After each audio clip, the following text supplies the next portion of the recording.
Jet Airways की 240 रुपए की कॉल पे, जो कि सतपुते साहब ने 4 रुपए पे दी थी और इस वक्त उसका प्राइस 10 रुपए है। देखिए जरा, ये तो पूरी तरह टेक ऑफ कर चुकी है। और जेट एयरवेज की कॉल की हम बात करें, देखिए जैसे स्टॉक चढ़ा है वैसे वैसे ही वो कॉल ऑप्शन भी चढ़ता हुआ 9 रुपए 80 पैसे, करीब 10 रुपए पे, तो 2.5 गुना हो गए पैसे। राजेश जी क्या करेंगे? मुझे लगता है एज ए ट्रेडर प्रॉफिट लेना चाहिए। इन्वेस्टर के तौर पे सोचेंगे 260 के ऊपर। ओके, तो प्रॉफिट बुक कीजिए। आपके पैसे 2.5 गुने करा दिए इस बाजार में, जहां पे बहुत मुश्किल से कुछ चुनिंदा स्टॉक ही चल रहे हैं। लेकिन देखिए हमारे एक्सपर्ट्स आपको ऐसी कॉल देते हैं जहां कम से कम रिस्क, और सिर्फ रिस्क आपका 4 रुपए का कॉल ऑप्शन का, और वहां पर आपके पैसे 2.5 गुना होते हुए नजर आए हैं। बाजार का रुख लेकिन अगर आप देखिए तो अभी भी कमजोरी की तरफ ज्यादा बना हुआ है, ऐसा मुझे लग रहा है। एक और स्टॉक जो मेरी नजर में आया है वो है IRB इंफ्रा। गिरने वाले शेयरों की लिस्ट में तो था ही, लेकिन दिन के नए लोज यहाँ पर बनते हुए नजर आए हैं। IRB को एक बार स्क्रीन पर लेकर आएंगे। राजेश क्या कहते हैं इसके चार्ट? देखिए चार्ट भी वीक है, स्ट्रक्चर भी वीक है, ओपन इंटरेस्ट का और प्राइस ओपन इंटरेस्ट रिलेशनशिप जो है वो भी वीक ही दर्शाता है। तो मुझे लगता है कि it will be a clear cut sale. थोड़ा सा रिस्क टू रिवॉर्ड थोड़ा बेहतर हो, लेकिन फिर भी वर्डिक्ट तो सेल की तरफ ही जाएगा। स्टॉप लॉस थोड़ा डीप होता है 144 के आसपास। इमीडिएटली मुझे लगता है जो टारगेट होगा वो करीबन है 134 का, एंड मुझे लगता है एक्सपायरी तक का टारगेट होगा 128 130 ये रेंज का। जी प्रदीप जी का एक बड़ा पसंदीदा शेयर इंडियन बैंक, जो कि लगभग 3.5% आज नीचे चल रहा है। ये प्रश्न आपके लिए जादव साहब, आपको चार्ट्स पे कैसा दिखता है? इस वक्त ये टॉप लूजर है बैंकिंग स्पेस में, 3.5% नीचे 252 रुपए पे। नहीं, इसने एक बहुत अच्छी रैली 205 से 275 तक करी है और उसके बाद एक छोटा सा करेक्शन आ रहा है और बहुत सपोर्ट से बहुत नजदीक है। 249 250 ये सपोर्ट जोन है, तो इधर बिकवाली की सलाह तो बिल्कुल नहीं रहेगी। शायद अगर एग्रेसिव ट्रेडर है तो बिल्कुल बाय करके चलना चाहिए। 248 का स्टॉप लॉस रहेगा कैश लेवल्स पे, और अगले 3-4 ट्रेडिंग सेशंस में वापस एक बार 260 265 के लेवल्स आपको देखने को मिल जाने चाहिए। चलिए, तो अगर आप अग्रेसिव ट्रेडर हैं तो इसको खरीदिए। एक शेयर और कर्नाटक बैंक 52 वीक हाई पे था अभी कुछ दिन पहले, इस वक्त 2.5% नीचे चल रहा है फिनो के बाजार में, लगभग 128-125 रुपए के आसपास। इसके बारे में आपकी राय, और सतपुते साहब आप भी अगर कुछ अपने विचार व्यक्त कर पाए। जादव साहब आपके लिए। हाँ, तो केटीके बैंक मुझे लगता है कि कोई पोजीशन नहीं लेनी चाहिए। जिनके पास पोजीशन लेने की चाहत है उनके लिए मेरा लेवल रहेगा करीबन, लॉन्ग पोजीशन लेने की चाहत है तो 127 के ऊपर ही बाय करने की सलाह होगी, इसके पहले नहीं। तो अभी चार्ट न्यूट्रल है जी। अच्छा संदीप जैन साहब, एक चीज मैं देख रहा हूं इस समय, बढ़ने वाले शेयर्स की तादाद कम है, लेकिन जो शेयर्स हैं और वायदा कारोबार के लिक्विड स्टॉक्स पर खास तौर पर मैंने नजर डाली, हर दूसरा स्टॉक PSU है जो बढ़ा है आज। हम REC PFC की बात कर चुके हैं, लेकिन IOC, ONGC, BHEL, oil India, NTPC, power grid, in fact top 10 में तो 7 PSU हैं और टॉप 20 में भी 10 या 11 PSU स्टॉक्स हैं। क्या हो रहा है यहाँ पे, और क्या आपको भी कोई मौका दिखता है?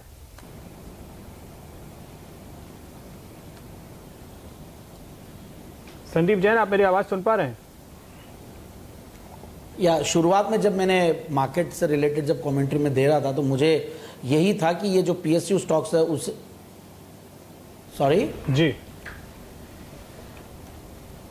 जी जैन साहब कंटिन्यू कीजिए।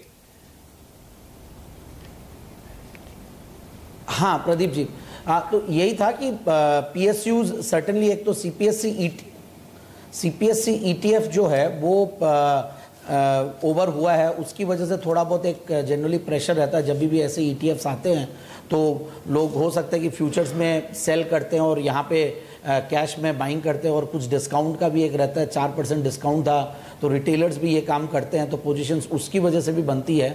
और आज वो चीज़ अब ओवरहैंग वो खत्म हो गया है, और जिस तरीके का CPSC ETF में पैसा बनना चाहिए, ऐसा लग रहा बहुत अच्छा पैसा बनेगा। 25 रुपये 30 पैसे 35 पैसे के लगभग अलॉटमेंट होगा, और उसके सामने करीब 26 रुपये 90 पैसे 95 पैसे CPSC ETF के चल रहे हैं। ये मैं रिटेल के लिहाज से बोल रहा हूँ, क्योंकि रिटेल निवेशक ज़्यादा देखते हैं, और मुझे लगता है कि उनको जब पैसा बनता है तो बहुत अच्छा लगता है। और 6,800 के लगभग जो सुन के आया मैं कि ये ग्रे मार्केट्स में भी भाव चल रहे हैं, तो मेरे हिसाब से 8-9 हज़ार रुपये का पैसा वहाँ पे भी बनेगा। और ओवरऑल जिस तरीके का इलेक्शंस के पहले भी ये ऐसा ही देखा था कि लास्ट 2014 वाले इलेक्शन के पास भी यही हुआ। संदीप जी, आपको जरा थोड़ी देर बीच में रोकना पड़ेगा एकदम। अभी ब्रेकिंग न्यूज आ रही है कि जेट के जो सीईओ और फाउंडर हैं श्री नरेश गोयल, उन्होंने इस्तीफा दे दिया है और ये बिल्कुल आपके स्टॉक प्राइस पे एकदम झलक रहा है। 11% ऊपर चल रहा है इस वक्त कैश मार्केट में, लगभग 250 रुपए के ऊपर। सतपुते साहब, इस वक्त आप क्या एडवाइस देंगे? देखिए, मुझे लगता है कि एक फर्स्ट ऑफ ऑल जो ट्रेड था, मुझे लगता है वो ट्रेड कवर करना चाहिए। मे बी न्यूज आउट होने के बाद थोड़ा बहुत यहाँ पे ठंडा हो सकता है। जैसे मैंने कहा 250 260 ये इसका एक सप्लाई जोन है। जब तक 260 के ऊपर टेक्निकली नहीं जाता तब तक लॉन्ग ना करे, otherwise it will be again वही होगा कि सेल ऑन न्यूज और काउंटर वही करो। जादव साहब, आपकी कोई राय जेट एयरवेज पे इस वक्त 250 रुपए पे?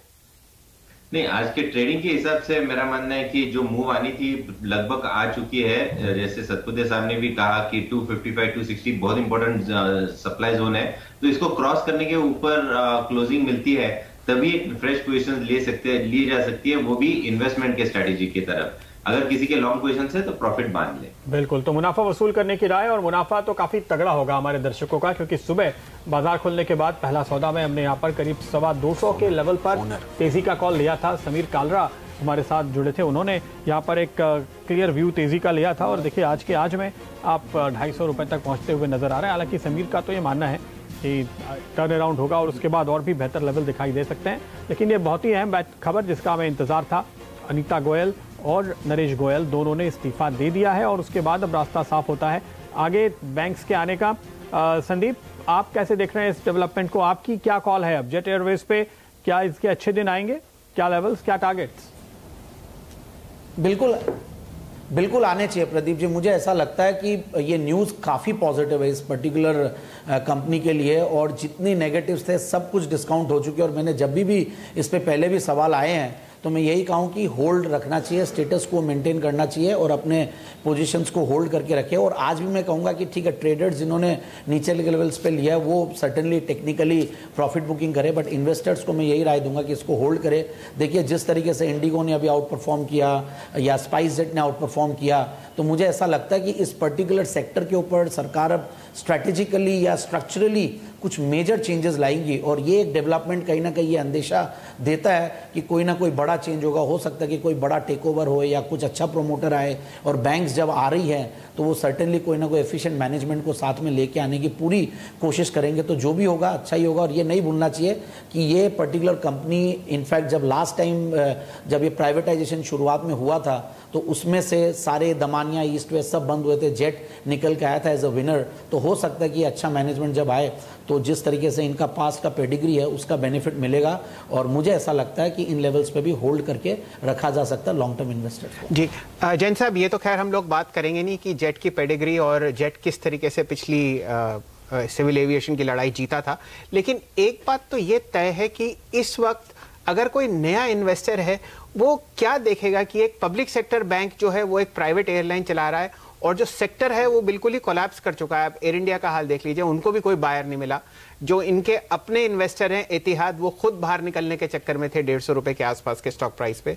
तो इस वक्त आपको क्या लगता है कि कोई फॉरेन बायर आएगा या कोई इंडियन कॉर्पोरेट हाउस है जो कहेगा भाई ठीक है, मेरी बड़ी इच्छा थी कि मैं एक सिविल एविएशन सेक्टर में वापसी आऊं और जेट इस वक्त बड़े सस्ते दाम पे मिल रहा है तो मुझे लेना चाहिए?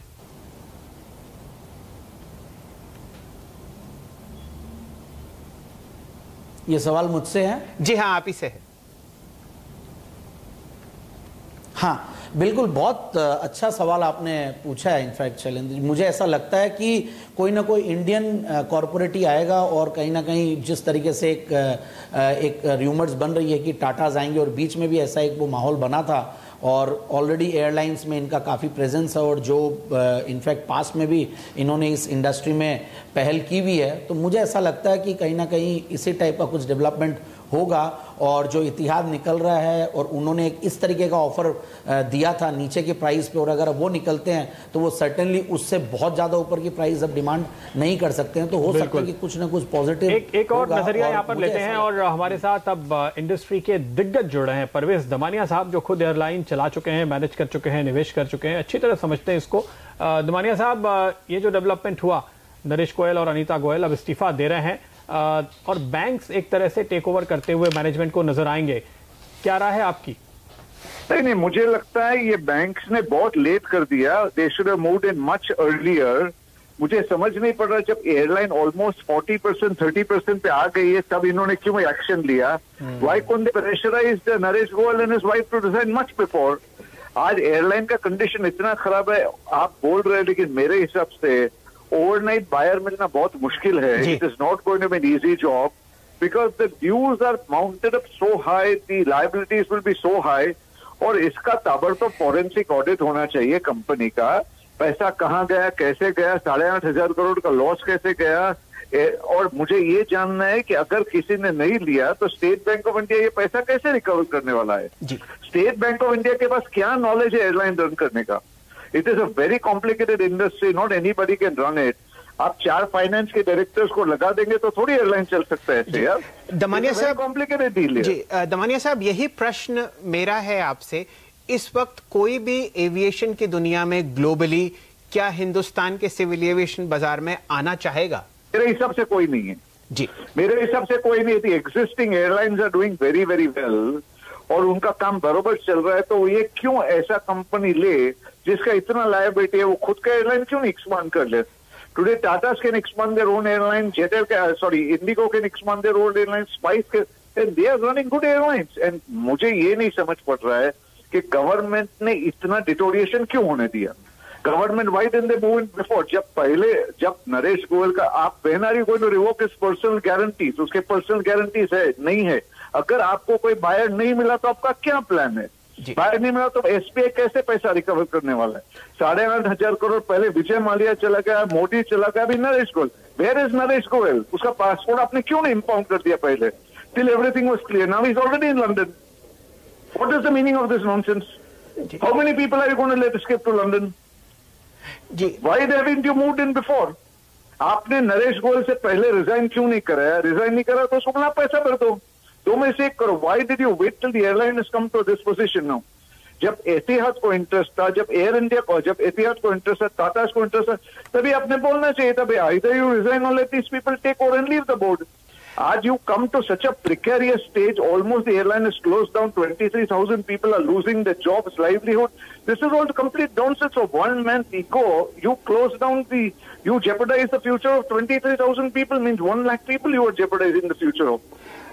दमानिया साहब, आपको ऐसा क्यों लगता है कि इंडिगो और स्पाइस जेट ने जेट एयरवेज के एसेट्स के लिए बिड क्यों नहीं किया? क्यों नहीं किया? क्यों बिड करेंगे? क्यों बिड करेंगे? अगर उनका खुद का प्लानिंग इतना अच्छा चल रहा है, सिस्टमेटिक काम चल रहा है, उनका एक्सपांशन बराबर चल रहा है, उनके प्रॉफिटेबिलिटी बराबर चल रहे हैं, तो why should they get into an airline with so many leakages must be there everywhere? जी, they are running a good Indigo is running an airline well, Spice is running well, Go is running well, Vistara is running well, Air Asia is running well. Why should they get into a loss-making company that with so much huge accumulated losses, except for the fleet size? और मुझे ये नहीं समझ, 25 साल से चल रहा है तो इतना लॉस कैसे एक्यूमुलेट हो गया लास्ट 1 साल में? जी, तो state bank should have woken up much earlier. आप इधर इतना तक क्यों रुके यार? दमानिया साहब, एक प्रश्न और.